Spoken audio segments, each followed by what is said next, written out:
ಜಾಗತೀಕರಣದ ಹೊಡೆತಕ್ಕೆ ಇಂದು ಪರಿಸರ ನಾಶವಾಗ್ತಾ ಇದೆ.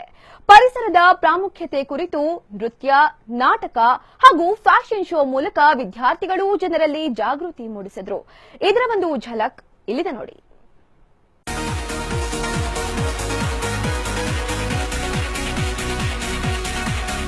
ರ್ಯಾಂಪ್ ಮೇಲೆ ವಿದ್ಯಾರ್ಥಿಗಳ ಬೆಕ್ಕಿನ ನಡಿಗೆ. ಪ್ರಕೃತಿಯೇ ನಮ್ಮ ಜೀವದ ಆಧಾರ ಅನ್ನೋ ವಿಷಯದ ಮೇಲೆ ವಿದ್ಯಾರ್ಥಿಗಳಿಂದ ನಾಟಕ ಪ್ರದರ್ಶನ. ಇವೆಲ್ಲ ದೃಶ್ಯಗಳು ಕಂಡುಬಂದದ್ದು ದೇವನಹಳ್ಳಿ ತಾಲೂಕಿನ ನಾಗಾರ್ಜುನ ಎಂಜಿನಿಯರಿಂಗ್ ಕಾಲೇಜಿನಲ್ಲಿ.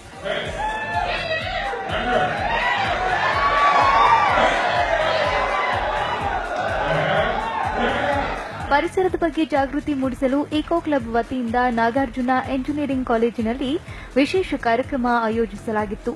ಪರಿಸರವನ್ನೇ ಥೀಮ್ ಆಗಿಟ್ಟುಕೊಂಡು ಯುವಕ ಯುವತಿಯರು ಡಿಫರೆಂಟ್ ಕಾಸ್ಟ್ಯೂಮ್ಸ್ ಧರಿಸಿ ರ್ಯಾಂಪ್ ಮೇಲೆ ಹೆಜ್ಜೆ ಹಾಕಿದ್ರು.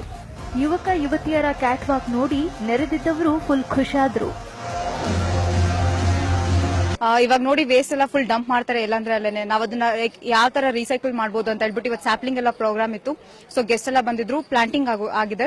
ಆಮೇಲೆ ಏನಿಲ್ಲ, ನಾವು ಜಸ್ಟ್ ನೇಚರ್ ಕ್ಯಾಂಪ್ ಆರ್ಗನೈಸ್ ಮಾಡ್ತಾ ಇದೀವಿ. ಅದರಲ್ಲಿ ಸ್ಕೂಲ್ ಮಕ್ಕಳಿಗೆಲ್ಲ, ಗವರ್ಮೆಂಟ್ ಸ್ಕೂಲ್ ಮಕ್ಕಳಿಗೆ, ಎಲ್ಲ ಸ್ಕೂಲ್ ಮಕ್ಕಳಿಗೆ ಹೋಗ್ಬಿಟ್ಟು ಅವೇರ್ನೆಸ್ ಕ್ರಿಯೇಟ್ ಮಾಡಬೇಕು ಅಂತ ಡಿಸೈಡ್ ಮಾಡ್ಕೊಂಡಿದ್ವಿ ನಮ್ಮ ಕಾಲೇಜ್ ಕಡೆಯಿಂದ. ಇತ್ತೀಚಿನ ದಿನಗಳಲ್ಲಿ ಎಂಜಿನಿಯರಿಂಗ್ ಕಾಲೇಜುಗಳು ಅಂದ್ರೆ ಕೇವಲ ಆಧುನಿಕತೆಯತ್ತ ಮುಖ ಮಾಡುತ್ತಿವೆ ಅನ್ನೋ ಮಾತಿದೆ. ಆದರೆ ನಾಗಾರ್ಜುನ ಎಂಜಿನಿಯರಿಂಗ್ ಕಾಲೇಜಿನವರು ವಿದ್ಯಾರ್ಥಿಗಳಲ್ಲಿ ಪರಿಸರದ ಬಗ್ಗೆ ಜಾಗೃತಿ ಮೂಡಿಸಲು ಇಕೋ ಕ್ಲಬ್ ಅನ್ನೋ ಶಾಖೆ ಪ್ರಾರಂಭಿಸಿದೆ. ಕೇವಲ ವಿದ್ಯಾರ್ಥಿಗಳಲ್ಲಿ ಮಾತ್ರವಲ್ಲದೆ ಜನರಲ್ಲೂ ಪರಿಸರದ ಬಗ್ಗೆ ಕಾಳಜಿ ಮೂಡಿಸಲು ನಾಗಾರ್ಜುನ ಎಂಜಿನಿಯರಿಂಗ್ ಕಾಲೇಜು ದಿಟ್ಟ ಹೆಜ್ಜೆಯನ್ನಿಟ್ಟಿದೆ. ಇಕೋ ಕ್ಲಬ್ ಸ್ಥಾಪನೆಗೆ ಎಲ್ಲೆಡೆಯಿಂದ ಉತ್ತಮ ರೆಸ್ಪಾನ್ಸ್ ಸಿಕ್ಕಿದ್ದು, ಮುಂದಿನ ದಿನಗಳಲ್ಲಿ ಇನ್ನಷ್ಟು ಕಾರ್ಯಕ್ರಮಗಳನ್ನು ನಡೆಸುವ ಆಶಯವನ್ನ ಕಾಲೇಜಿನವರು ಹೊಂದಿದ್ದಾರೆ.